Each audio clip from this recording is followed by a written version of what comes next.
Hello and welcome to this week's edition of Newsgram. Today I have a story for you that is guaranteed to warm your heart. And just a warning, it might even make you cry. But to do that, I'm hoping you'll give me a little bit of latitude because I want to offer some perspective. While I'm sitting down to write this edition of Newsgram, there are news stories circulating about Israel and Gaza, the war between Ukraine and Russia, Trump's guilty verdict, and the aftermath of all of that, along with numerous natural disasters happening all over the world and the damage done by those. Then there are our own personal struggles to consider over things like interest rates, gas prices, the economy. I'm sure you have personal issues of your own, like childcare, joblessness, or any number of things, and they're all creating tension for you over a backdrop of world chaos and political infighting. I mean, it's an election year after all, so there's that. And for just a moment, can we put a pin in all of that and listen to Miriam Steiner Aviezer? She was born in 1935 in Yugoslavia to Jewish parents. In 1941, the Nazis invaded Yugoslavia. They arrested Miriam and her parents and forced them onto trains bound for a concentration camp in Croatia. Now, this is not the story of that horrific time. There's a different book for that. And fortunately, she and her parents survived the Holocaust. This is the story of her experience in the refugee camp. No, it was a nice place. They did all the efforts to make us happy and to provide us a good and nice place to live in. But maybe they didn't understand our feelings and our mental situation. I just want to be alone all the time. In case you aren't familiar, I'll give you a Wikipedia definition of a displaced persons camp, they call it. It was a temporary facility where unaccompanied children of all ages were gathered together and looked after until a more permanent situation could be found for them. Ideally, they would be reunited with their parents. Well, Miriam was one of those children, a scared little girl who just wanted to be left alone. I was just a person that liked to be alone. I was just happy if they didn't join me in their singing and dancing. There was no one single thing that could move me. Yeah, most people are pretty well-meaning. I mean, they try to encourage you to join in on activities and games, sing songs, things like that to take your mind off your troubles. But we all process grief differently.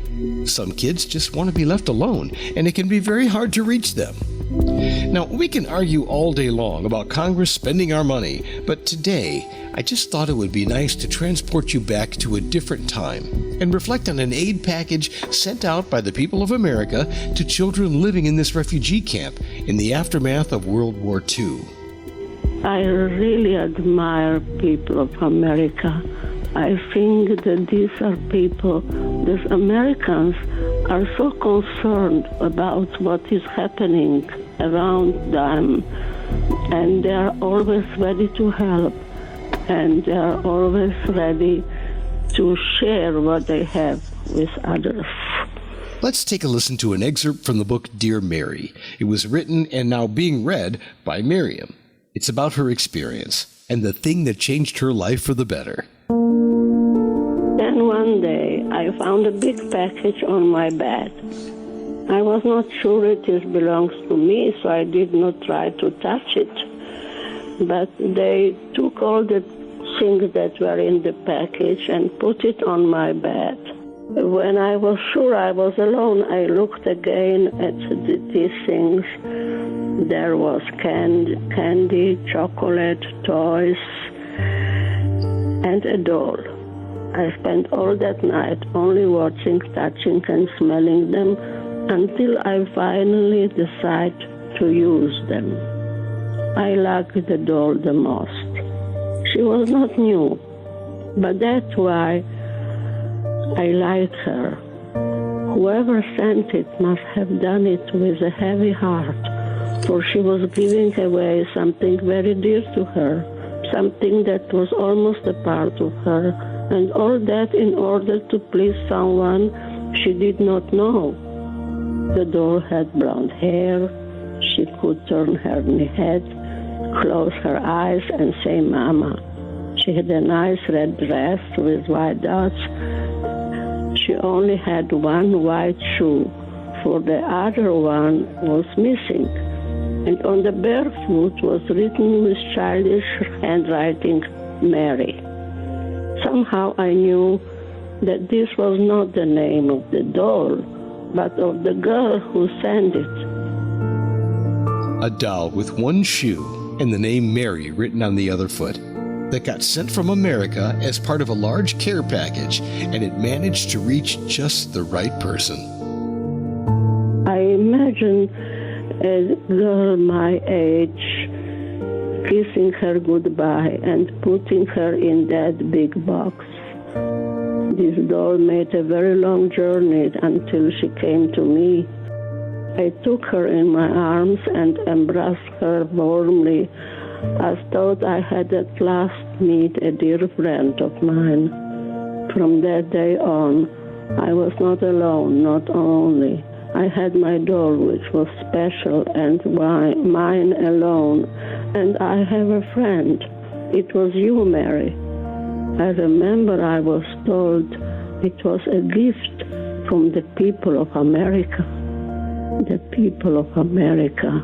It sounded so beautiful that I enjoyed repeating it on and on until it came to be a melody caressing my ears, and I began mumbling silently to myself, the people of America.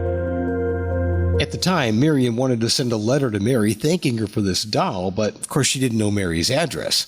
And you can't just send a letter to America addressed to the people of America. So now, years later, she's published this book that will hopefully serve as that thank you. Many years had passed since, and you, Mary, probably have a big family with children and grandchildren, just like me.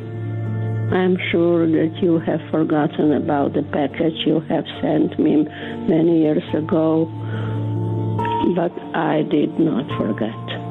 All those years, all I wanted was to write a letter and to say, thank you, people of America. So I was thinking, what a beautiful vision it would be for the actual Mary to read this book and know that her doll touched the life of some little girl that needed it so badly. But Miriam actually has a more important takeaway for us. Mary is a symbol. It is not really a person. It is a symbol of a generation. And I think that this generation of Mary, this was the finest hour in your history. You personally didn't go through the Holocaust, but you identified yourself with those that did these activities of sending packages. It's not only what was in these packages, but it was the gesture. It exudes the message of human love and kindness, compassion, and the power of goodness. A kindness done for no other reason than to brighten somebody's day. No politics, no religion, just love. You know, we send care packages out all the time in this country in the form of financial aid, supplies, necessities, and we don't often get to hear how much these things are appreciated. Maybe it's because we don't ask. I mean, we can assume that they were appreciated, right? There's no reason to ask for thanks, and we give because it's the right thing to do.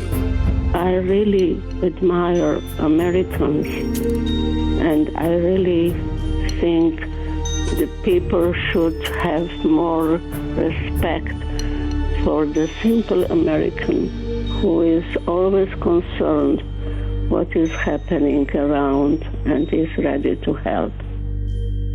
Are you familiar with the butterfly effect? It's a concept that comes from the modern chaos theory developed by Edward Lorenz, hope I got his name right, an American mathematician and meteorologist. And he discovered that minor variations in the initial conditions of a weather model could lead to vastly different outcomes. But it's a lot more than that. And for the purposes of this podcast, let's just say that sometimes the things we do can have far-reaching effects because the world is interconnected in so many different ways.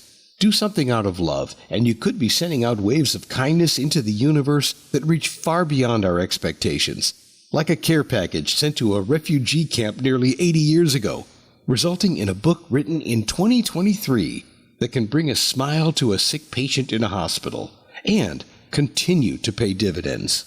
I received once a letter from a woman, a young woman. She said, when I read this book, this story to my grandmother, who is sick and not responsive, she smiled. I think that there are still alive people that were sending these packages. And my wish is that those people will read my book. Dear Mary, a thank you letter from a World War II refugee to the people of America. A wonderful story for not only the people involved, but anyone who needs a smile or a reminder that kindness is a good thing. A loving gesture. It doesn't have to be on a grand scale, and it doesn't have to take place at Christmas time. It's always a good time to reach someone in any way that you can. Because, well, you just never know. Her name is Miriam Steiner Aviezer, and you can see a photo of her with her doll if you visit the United States Holocaust Memorial Museum in Washington, D.C. If you can't make it to D.C., just look up the museum's page on Facebook, and you can find it there. To find the book Dear Mary, just Google Dear Mary by Miriam, and you'll find it. We put a link to some of the online bookstores in the show's notes for you, as well as a link to the Facebook page that carries her picture. And that will do it for this edition of Newsgram from WebTalkRadio.com.